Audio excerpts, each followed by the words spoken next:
दीदी का सबसे हिट गाना मरून कलर सड़िया। ऐसा नहीं है,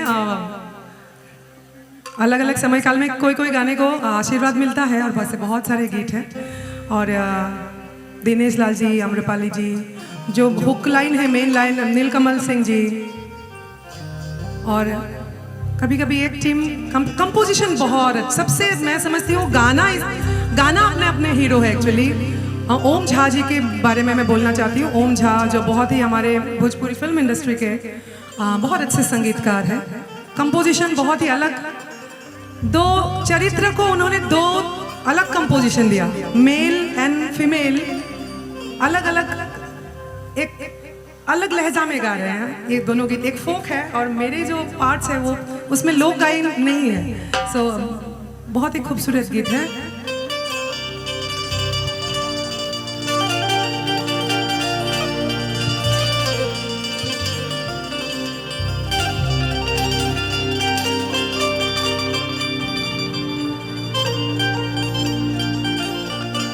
ये लाइट जो है डायरेक्ट चलता ही रहा, मतलब थोड़ा सा शायद कुछ प्रॉब्लम हो गया है ना।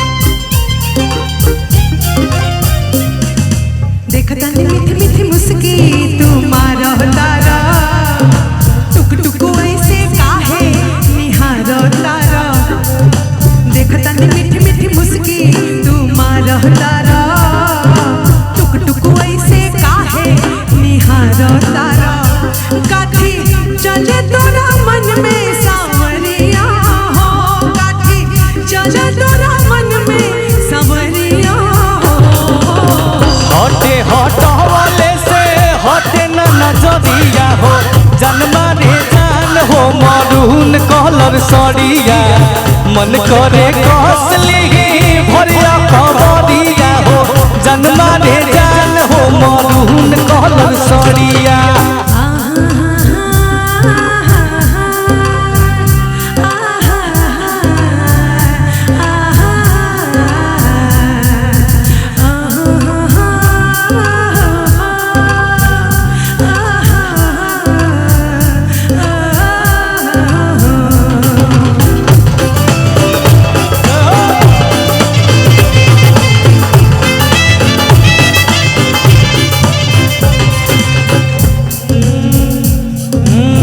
बिजली टूटा हो दारू दिलवा हमारा हो, अपन डोलाई के कमरिया। बिजली टूटा हो दारू दिलवा हमारा हो, अपन डोलाई के कमरिया।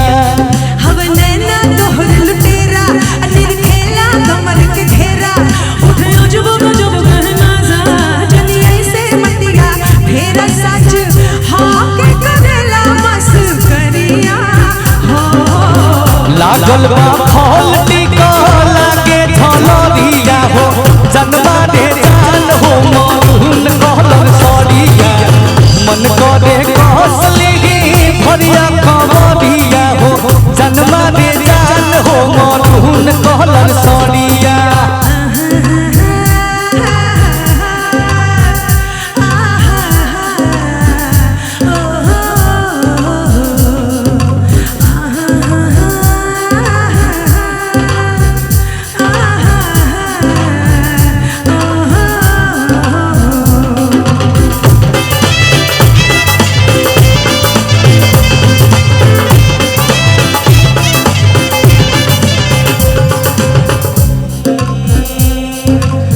बिजली टूटा दारू दिलवा हमारा हो, अपन डोलाई के कमरिया। बिजली टूटा दारू सन गौरतिया हो, गजरा तो छुअला ते छातिया। तू ही शौक सिंगार हो सजना, जर जेवर सगरो कहना, सब कुछ दोहराना बात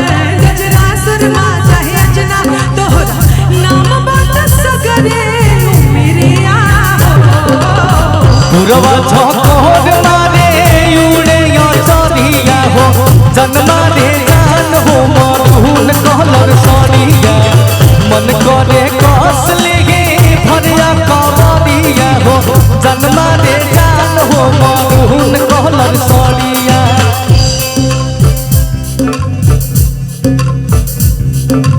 देखता ही मीठी मीठी मुस्की तुम्हारा तारा दुख दुख ऐसे काहे निहार तारा देखता ही मीठी मीठी मुस्की तुम्हारा तारा दुख दुख ऐसे काहे निहार तारा काथे जो तोरा मन में सांवरिया हो काथे जो तोरा मन में सांवरिया हटे हटावले से हटे न नजरिया हो जन्मा रे जान हो मधुन कलर सड़िया मन करे कस लेगे भरिया कवरिया हो जन्मा रे जान हो मधुन कलर सड़िया जन्मा रे जान हो मधुन कलर सड़िया जन्मा रे जान हो मधुन कलर सड़िया जन्मा रे जान हो मधुन कलर सड़िया जन्मा रे जान हो मधुन कलर सड़िया